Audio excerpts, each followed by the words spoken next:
Hello and welcome to United Report. This is your home for all the latest Manchester United news, match updates, transfer stories, and in-depth analysis. Stay connected and never miss a moment. Subscribe now to stay ahead with everything happening at Old Trafford. Manchester United are interested in recruiting towering Bayer Leverkusen centre-back Jonathan Tah on a free transfer this summer. The 6 feet 3 inches German received healthy praise from the boss of arch-rivals Liverpool, Arne Slot, last year for his Champions League exploits. Having conceded a subpar 51 goals already in the Premier League this season, an area that Ruben Amorim's bottom-half side will be looking to improve when the transfer window swings open, will be the heart of defence. While Lenny Yoro and Matthijs de Ligt were purchased during the last summer window for hefty fees, Amorim's system requires a trio of competent centre-halves. The now sidelined Aiden Heaven and Tyler Fredrickson have been called upon in recent fixtures as young, inexperienced deputies, with injuries mounting and depth shallow. One name that the Red Devils find themselves linked with is Leverkusen's Tah, a steadfast colossus of a defender who aided in his team's unbeaten Bundesliga campaign last term. The 29-year-old German is out of contract this summer, and various suitors across Europe, including United, are swarming for the man whom Reds boss Slot altered his lineup for and praised after a Champions League outing. According to Sky Sports, with Tah's current deal coming to an end and a new one not yet signed, Amorim's United are one of many teams who admire the defender. It is also thought that both Barcelona and Real Madrid hold a genuine interest in recruiting Tah, but any move to the No Camp may be hindered by financial issues. Should Tah arrive in the Premier League, he'd once again face off against Slot's Liverpool, whom he and Leverkusen clashed with last year in the Champions League. It was during this November 2024 fixture, a group phase match that ended in a 4-0 Liverpool thrashing, that Slot complimented Tah and even admitted that, despite a convincing win, he shuffled his team around to better deal with the centre-back. I think Tah, who is a really good defender and is one of the best defenders in Germany. Maybe the best defender in Germany maybe likes to play more against a target man, someone who's there in the middle, said Slot. We chose to play Lucho Luis Diaz more from the left or the midfield, and then maybe surprise him afterwards with runs in behind not only him, but in general. The Red Devils are currently wallowing in the top flight's bottom half and have a potential Europa League win as their only means of securing European football next term. Yet Amorim does not fear that there'll be a lack of wanting recruits in the transfer market. "It's Manchester United," said Amorim when asked about the pull his club has in the transfer window. "What I feel is there are a lot of players who want to play for our club. I know that if you look at our club in the moment, with all the problems with the staff and people going, changing coach and the results, it looks like a little bit of a problem. But we have a clear idea. That is the easiest part to explain to a player. Then it is Manchester United. Everyone wants to play for Manchester United." Wayne Rooney has given a scathing assessment of Manchester United under Ruben Amorim after their 4-3 defeat by Brentford on Sunday. Amorim picked an inexperienced team to face the Bees and saw his side beaten for the 16th time in the Premier League this season. Brentford raced into a 4-1 lead before United scored 2 late goals to close the gap. But it was ultimately another disappointing day for Amorim and his players. They have now gone 6 league games without a win and sit 15th in the Premier League table. With Thursday's Europa League semi-final second leg against Athletic Bilbao the clear priority, Amorim named the 3rd youngest Premier League starting 18th of any club. Youngsters Chido Obi Martin, Harry Amas and Tyler Fredrickson were all handed opportunities but did not impress. However, United legend Rooney was more critical of Amorim and the more experienced players who were out there.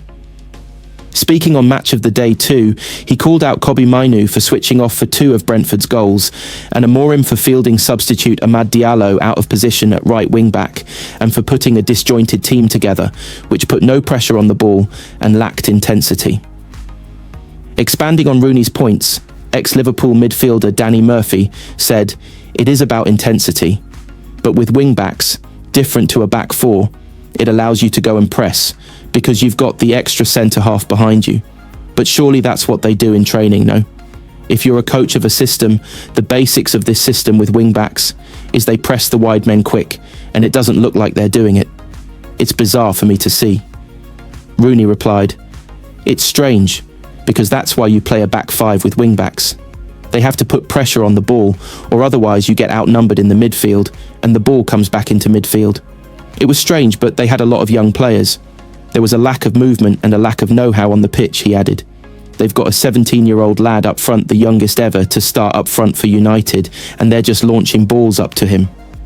I really felt for Obi today, because you can tell he's inexperienced, but it looked like he had no help. They were just throwing balls up to him." Murphy added, "I get that there's young players, I understand that, and they're playing against good teams. But Amorim only plays one system.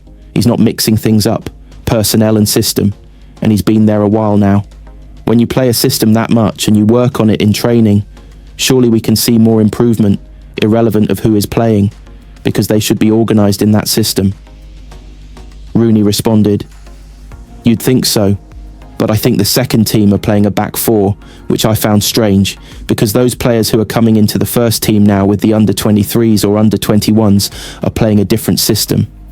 For me, that's a bit confusing. Getting to the Europa League final is papering over a lot of cracks for Manchester United, and that needs solving quickly." Manchester United will head into the biggest week of their season off the back of a 4-3 loss away at Brentford as Ruben Amorim's side battle to secure a spot in the Europa League final. The Red Devils welcome Bilbao to Old Trafford with a healthy 3-0 advantage after thrashing their opponents in the first leg. And while their defeat to Brentford means United can no longer finish in the top half of the Premier League, victory in Europe would hand them a golden ticket to next year's Champions League. Securing Champions League football would give United's coffers a welcome boost and would almost certainly give them a far greater licence to rebuild the squad Amorim inherited from Erik ten Hag in the upcoming summer transfer window. With plenty of transfer rumours already swirling, United Report brings you all the latest news and gossip from Old Trafford.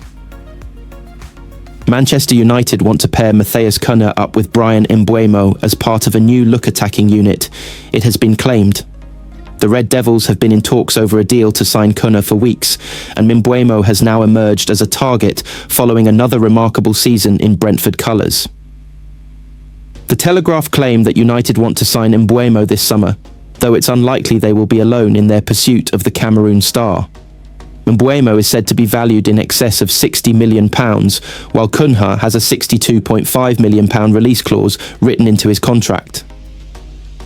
Real Betis may have made no secret of their desire to sign Antony on a permanent basis, but the Brazilian is also said to be attracting interest from Atletico Madrid. The winger, 25, has flourished in La Liga after joining Betis on loan in January and looks a completely different player to the one who has struggled at United. Betis are unlikely to be able to afford to finance a permanent deal for the former Ajax man, however.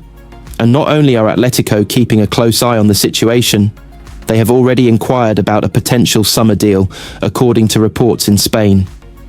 Mason Greenwood is thought to be keen on a return to the Premier League this summer, and that could see Manchester United profit from any potential move.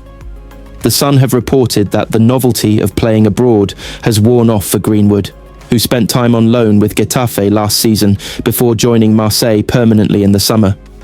And a string of clubs are said to be interested in bringing him back to England.